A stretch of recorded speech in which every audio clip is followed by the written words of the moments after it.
જીવણજી જીવણજી ઓ જીવણજી નહીં રે જવા. નમસ્કાર, ગુડ મોર્નિંગ. હું ઈશ્વર રાઠવા જનતા ઓનલાઈન તરફથી આપનું હાર્દિક સ્વાગત કરું છું.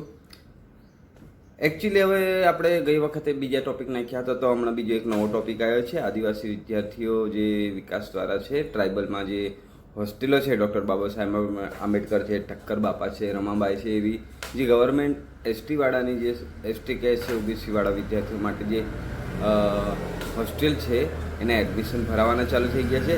એની તારીખ છે 22/6/2026 થી 21/7. યાદ રાખજો, 21/7 તારીખ છેલ્લી છે. 21/7/2026 સુધી ભરાઈ રહ્યા છે. તો દરેક વિદ્યાર્થી ધ્યાન આપે, જે મારા ભાઈઓ અને બહેનો છે અને વાલીઓ ખાસ ધ્યાન આપે કે જો તમારા બાળકને હોસ્ટેલમાં એડમિશન લેવાનું હોય તો આ રીતની હોસ્ટેલો છે. તમારા ઓનલાઈન સેન્ટર પર જઈને તપાસ કરી શકો છો કે કઈ જગ્યામાં કઈ કઈ હોસ્ટેલ છે. છોટાઉદેપુરમાં બાબા સાહેબ આંબેડકર છે, પછી ટ્રાય હોસ્ટેલ છે, રમાબાઈ હોસ્ટેલ છે. છોટાઉદેપુરમાં આ રીતે છે. બરોડામાં બી ઠક્કર બાપા હોસ્ટેલ છે, બાબા સાહેબ આંબેડકરમાં છે. એ રીતે કોલેજો અલગ અલગ હોસ્ટેલો આપેલી છે. આણંદમાં છે, વિદ્યાનગરમાં છે, ભાવનગરમાં છે. આ રીતે બધી જગ્યાએ અલગ અલગ હોસ્ટેલો આવેલી છે જે એસટી ટ્રાઇબલવાળા માટે છે. એસસી ઓબીસી છે ત્યાં. ઓકે, તો તારીખ યાદ રાખજો, 22/6/2026 થી 21/7/2026 સુધી. ઓકે, જરૂરી અમારા પુરાવા છે. જો પુરાવા જે લોકોને ના ખબર હોય એ નોંધી લેજો. નહીં તો હું ઇન્સ્ટાગ્રામમાં, વોટ્સઅપમાં કે એમાં હું સ્ટેટસમાં હું ચડાવું છું. મારા વોટ્સઅપમાં બી, ઇન્સ્ટાગ્રામમાં, યુટ્યુબમાં મારા વિડીયો દ્વારા ચડાવું છું. તો ધ્યાન આપજો. ડોક્યુમેન્ટમાં છે જાતિનો દાખલો તમારો, વિદ્યાર્થીનો ફોટો, સહી, છેલ્લે પાસ કરેલ રિઝલ્ટ, એટલે કે તમે હવે 12મા ધોરણમાં હોય તો 10મા 12માનું બંને રિઝલ્ટ, અને કોલેજ પાસમાં કે બીજા વર્ષમાં હોય કે તમે ત્રીજા વર્ષમાં હોય કે માસ્ટર કરતા હોય તો તમારે આગળના વર્ષોના રિઝલ્ટ, છેલ્લે પાસ કરેલ રિઝલ્ટ, આવકનો દાખલો. આવકનો દાખલો 2024 પછીનો હોવો જરૂરી છે. 2023નો નહીં ચાલે. એકચ્યુઅલી છે ને 2023નો એટલે તમારો દાખલો પૂરો થઈ ગયો કહેવાય. આવકનો દાખલો મિનિમમ 3 વર્ષ ચાલે છે. ઓકે, તો 3 વર્ષનો દાખલો હોય છે તો 2023નો દાખલો નહીં ચાલે. દરેક વિદ્યાર્થી ધ્યાન આપો. જો જૂનો હોય તો કઢાઈ લેવાનો વિનંતી. પછી ફીની પાવતી. જે વિદ્યાર્થીઓને ફીની પાવતી સ્કૂલમાંથી, કોલેજમાંથી આપતા હોય તો ફીની પાવતી ફરજિયાત અપલોડ કરવાની છે. જો ફ્રીની પાવતી ના હોય તો પ્રવેશ એલોટમેન્ટ લેટર, એટલે તમારા એડમિશન લેટર જોશે. પ્લસ એ ના હોય તો બોનોફાઇડ પ્રમાણપત્ર તમે કોલેજમાંથી કે સ્કૂલમાંથી લખી આપશે, એ અપલોડ કરવાનું રહેશે. શાળા છોડવાનું પ્રમાણપત્ર. પછી ચાલ ચલગતનો અમારા જે ઓનલાઈન વેબસાઇટ છે, જે નોટિફિકેશન પ્રમાણે ચાલ ચલગતનો દાખલો તલાટી શ્રી દ્વારા લખેલો અથવા ટીડીઓ, તાલુકા વિકાસ અધિકારી દ્વારા લખેલો માંગે છે. પણ તમે તમારા હોસ્ટેલ પર તપાસ કરી શકો છો અને ત્યાં પૂછી શકો કે અન્ય કોઈ ધારાસભ્ય, સંસદનો દાખલો ચાલશે કે નહીં. જો એ લોકો ચલાવતા હોય તો આપણને કોઈ વાંધો નથી, તો ઓનલાઈન કરી શકો છો. ઓકે, જો અભ્યાસમાં તૂટ હોય તો તેનું સ્વઘોષણાપત્રક, એટલે કે તમારે સ્ટેમ્પ કરાવવાનો રહેશે. એ 50 કે 60-70 રૂપિયાનો આવે છે. નોટરી કરવાના લઈ છે, તો એ તમારે જોશે.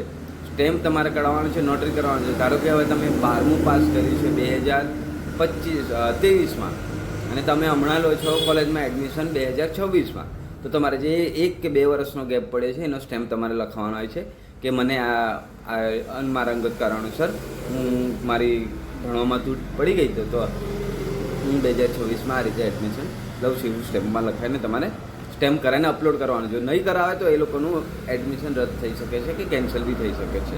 ઓકે, બીજું છે પછી એના પછી છે બેંક પાસબુક.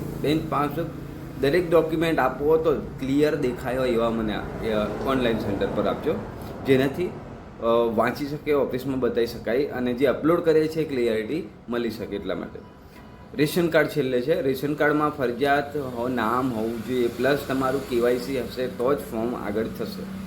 યાદ રાખજો, રેશન કાર્ડમાં તમારું કેવાયસી કરેલું હોવું જોઈએ, પ્લસ નામ હોવું જોઈએ. વાલીઓ બી ધ્યાન આપે કે વિદ્યાર્થીઓના અમુકના નામ ખોટા હોય છે, એમાં બી રિજેક્શનમાં આવે છે. નામ કંઈ રાકેશ હોય તો બોલાતું હોય ને ક્યાંક લખાતું હોય તો આ દરેક વસ્તુ ધ્યાન આપજો. જો તમને બધાને મારો વિડીયો સારો લાગ્યો હોય તો લાઈક કરો, સબસ્ક્રાઈબ કરો. કોઈકને જરૂરિયાતમંદોને, વિદ્યાર્થીઓને શેર કરો, જેનાથી એમને જાણકારી મળી શકે. ઓનલાઈન ફોર્મ ભર્યા પછી કોઈ બી જગ્યાએ વેરિફિકેશન કરવાનું નથી. ઓનલાઈન ફોર્મ ભર્યા પછી નવી અપડેટ આવશે કે મેરિટ આ તારીખે પડ્યું. જે વિદ્યાર્થી ભરાવશે એના મોબાઈલમાં બી ઇન્ડિવિજ્યુઅલ એના ટેક્સ્ટ મેસેજમાં મેસેજ આવે છે કે આ વિદ્યાર્થીનું એડમિશન થયું છે, તૂટ થઈ છે, સુધારો છે. એ રીતનું તમને વેબસાઇટ પરથી કે હોસ્ટેલ તરફથી મેસેજ આવે છે.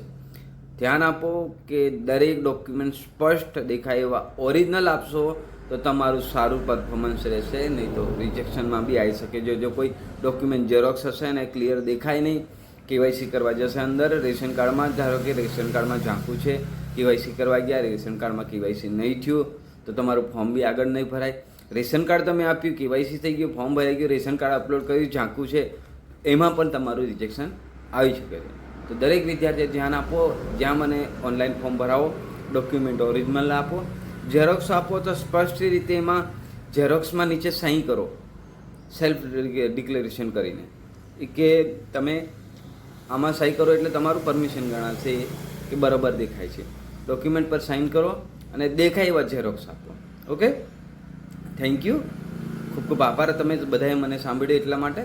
તમને મારી વિનંતી છે કે વધારાની આવી રીતે હું જાણકારી આપતો રહું છું, નવો ટોપિક લઉં છું, બધાને જાણકારી આપું છું. તો તમે લોકોને આ જે મારી જાણકારી સારી લાગતી હોય તો મને લાઈક કરો, સબસ્ક્રાઈબ કરો, બીજા વિદ્યાર્થી મિત્રો વાલીઓને શેર કરો કે જેનાથી એમને આ જાણકારી મળી શકે. જો અંગત કોઈ બી પ્રોબ્લેમ હોય તો આમાં મારો વોટ્સઅપ નંબર હું આપું છું, કાં તો આ ઓનલાઈન સેન્ટરનું હું તે એડ્રેસ બી આપું છું, તો ત્યાં તમે મને મુલાકાત કરી શકો છો, વોટ્સઅપ દ્વારા મેસેજ કરીને જાણકારી લઈ શકો છો. ફેસબુક, ઇન્સ્ટાગ્રામમાં પણ હું મૂકું છું, તો ત્યાં બી તમે જોઈ શકો છો, ત્યાં બી માહિતી આપેલી છે. ઓકે, ધન્યવાદ. હું Ishwar Rathwa, Janata online centre, Chhota Udepur, 500 complex, bus depot road પર છે. મારો મોબાઈલ નંબર છે 70 690 46 428. Thank you. જીવણ જી ઓ જીવણ જી નહીં રે